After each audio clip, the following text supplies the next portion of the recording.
Today I'm going to show you how to make this adorable pink and gold snowflake split travel mug. Don't forget to like and subscribe to my channel and check the description box below for all of the products that I have used in this tutorial and a link to my free Facebook group for more tips and tricks.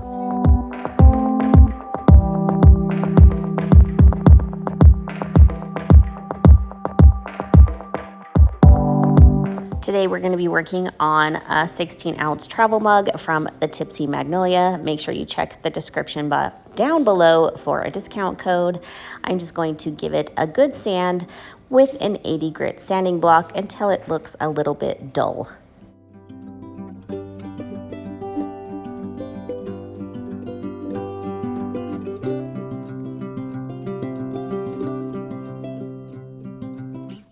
Now I'm going to measure the bottom of the tumbler right below that lip and figure out what the distance is from there to the bottom. And then when I have found whatever that is, I can't remember exactly, we are going to take and measure that from the top rim down and make a mark. Then I'm going to put a water-based marker in my Cami Page Boutique Ultimate Tumbler tool. There's like a little pen holder thing, and I'm just going to spin my mug around, making a straight line.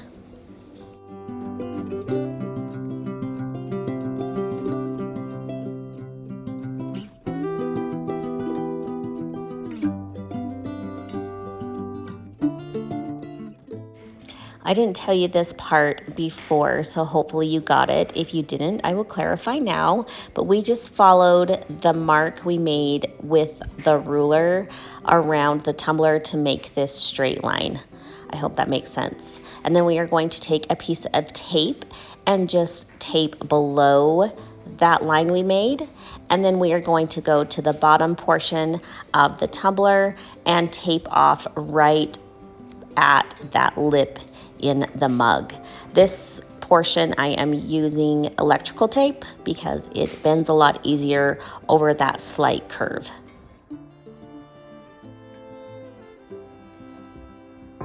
Now we are going to take some light cream paint and just paint the top portion and the bottom portion of your tumbler. This is Australian sand chalk paint from Miss Lillian's. You will need really good coverage here, so you may need to do a few coats. I think I ended up doing 3 with this color just to make sure that I didn't leave any of that stainless steel showing.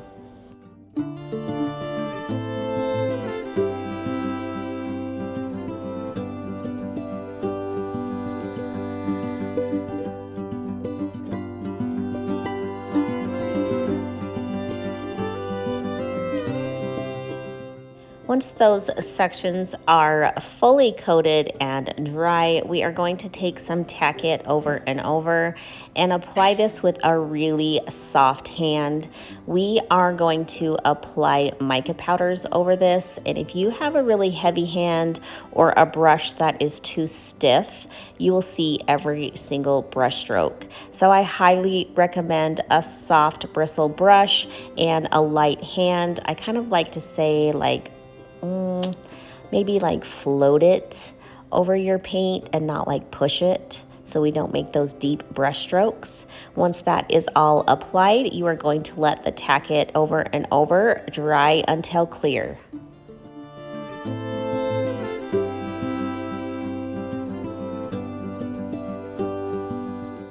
Once your tacket is clear, it is ready to have your mica powders applied.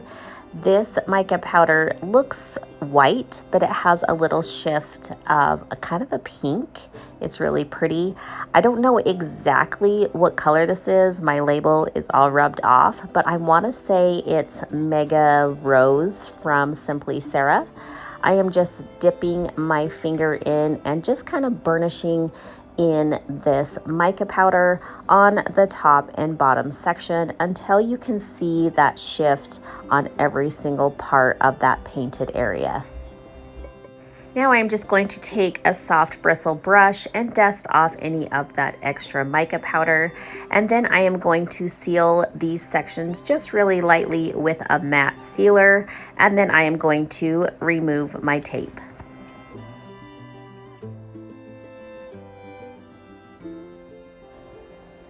When your sealer is completely dry, we are going to paint the middle section and the handle a light pink. I am just using a chalk paint, but you can use an acrylic paint if you wish. I'm going to make sure the middle section is fully covered with paint and has a full coverage before I move on to glittering.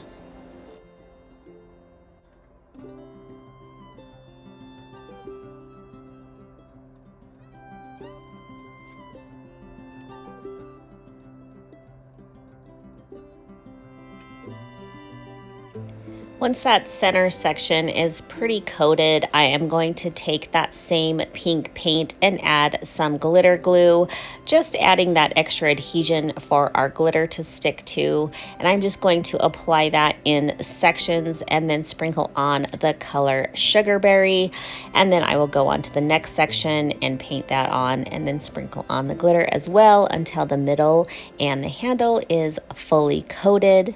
If you didn't already know, I carry your very favorite high quality glitters that are super soft and sparkly at a fraction of the cost. You should definitely try my glitter and see for yourself.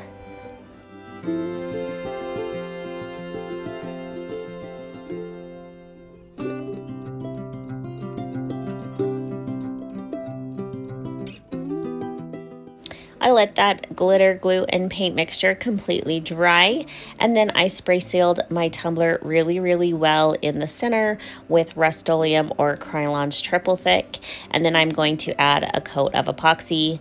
Anytime I have a cup that has some glitter and not glitter, I start with the non-glittered sections first with my epoxy and then go back over and finish up with the glittered section.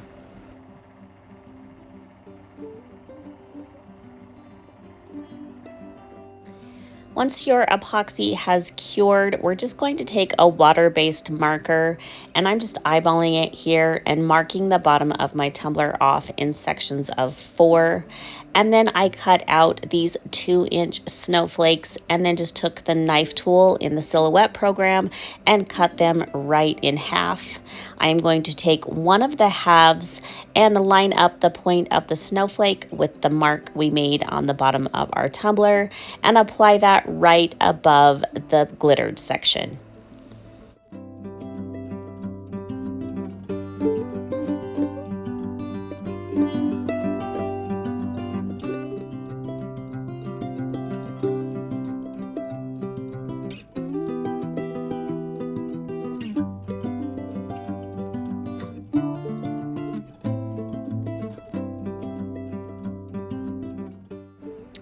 Now we are going to follow the mark from the bottom rim and just take it directly up to the top rim. And then we are going to take the other half of the snowflakes and apply them the same way on the top.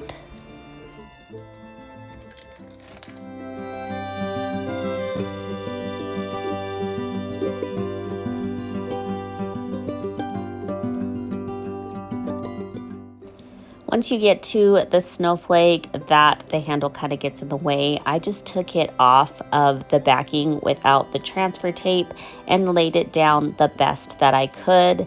And then the excess that was kind of folding up and around the handle, I just cut that off with an X-Acto knife. Now I'm going to take a strip of that same gold vinyl and cover up the raw edges between the paint and the glitter. We are going to do that on the top and bottom.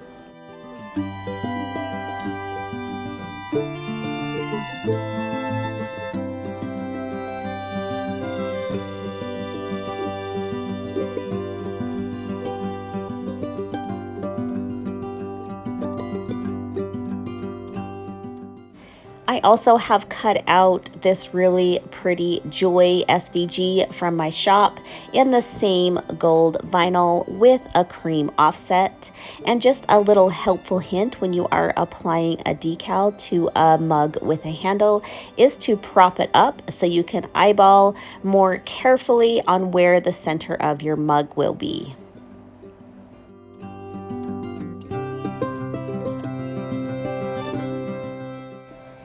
Now it's time to add your final layers of epoxy until your tumbler is smooth.